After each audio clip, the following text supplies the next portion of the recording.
Welcome to another episode of Marketing Madrassah with your host Saif and Omar.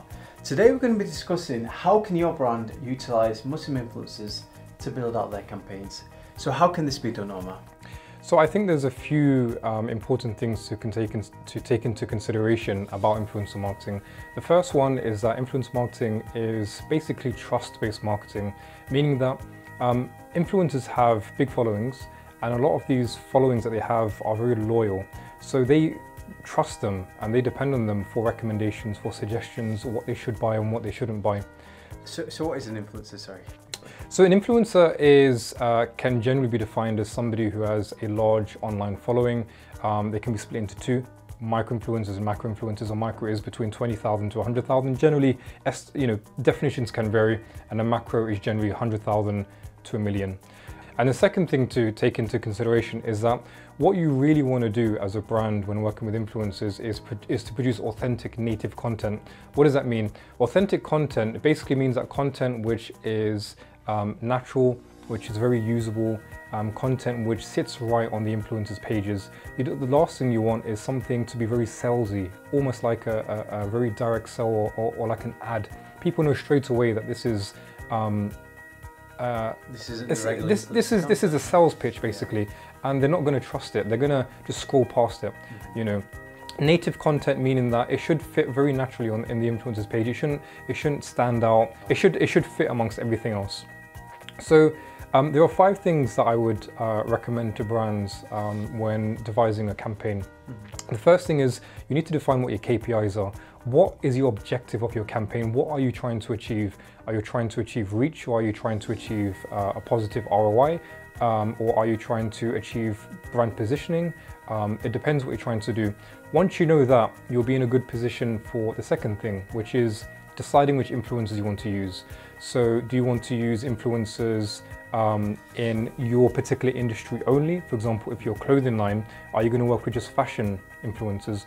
Or do you want to diversify the campaign and work with people in sports, music, comedy? I mean, that sometimes can work well as well, because it gives it that natural kind of authentic feel to the campaign that is influencers of all varieties taking part. The third thing you want to do is you need to actually brief the influencer as to what the campaign is. They need to have a solid grasp of what they're going to be doing, because if they don't, then they might not be producing the content which you want them to. Alongside that, there are other considerations, for example, providing them with a contract to make sure that they fulfill it. The fourth thing that I would recommend is actually knowing how to manage a campaign. So part of manage a campaign is managing the influencers. So you have to have good influencer relation skills, and that sometimes comes with time and experience. Influencers aren't necessarily just another business that you're working with. You can't liaise with them in a very transactional manner. It needs to be very natural. It needs to be in a way which makes them feel appreciated and valued. Knowing how to communicate with them. And the final thing is the post analysis. So once the campaign is over. So you're talking about the post of a Instagram post or the post of a campaign? No, sorry. So post analysis meaning once the campaign is finished, basically the debriefing. Yeah. So once the campaign is finished, you want to measure the success of that campaign. Sure. There are tools online which you can purchase, which allows you to measure, how big the reach was, how many comments you got, how many likes you got. But essentially what I'm referring to is knowing how successful your campaign was in order to generate further successful campaigns, or knowing what to improve on. So you would have hopefully broken down your metrics and knowing what has worked and what hasn't worked. You can then use that as a guideline and a framework to move forward for further campaigns. That's great, some great tips. So that's it for another episode of Marketing Madrassah. Let us know what your favourite tip or your favourite advice was from those advices to building out your campaigns. But one question before we do actually go is, a lot of these tips that you shared were actually quite relevant to non-Muslim campaigns. How would you say, what would be something that differentiates working with Muslim influencers?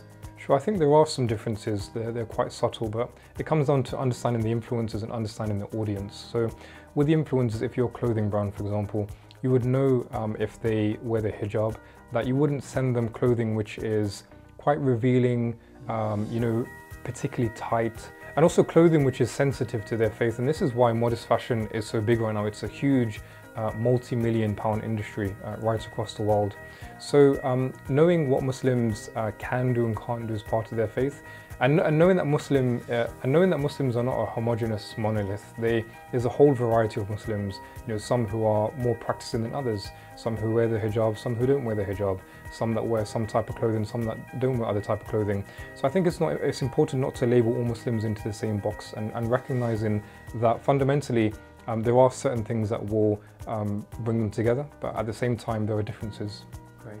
And even kind of stretches to food as well, right? So when it comes to working with Muslim influencers, you can't send particular foods, and especially if you're an organisation that specialises in groceries and things like that. Sure. So I mean, for example, if a campaign went very successfully, you wouldn't want to send a Muslim influencer alcohol, for example. It wouldn't necessarily be the best present. So taking into consideration things like this is a good way to maintain relations with the influencer, and then hopefully working with them in the future, knowing that there's that trust that has been built between you, and that there's this understanding. Great, there's some great tips there. Let us know what your favourite tip, your favourite hack in the comment section below. But that's it for another week of Marketing Madrassah. We'll catch you next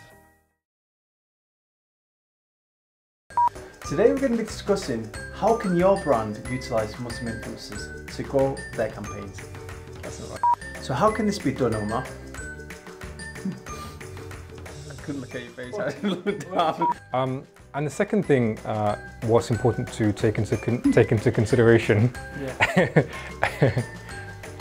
Are you sure you got this? Yeah.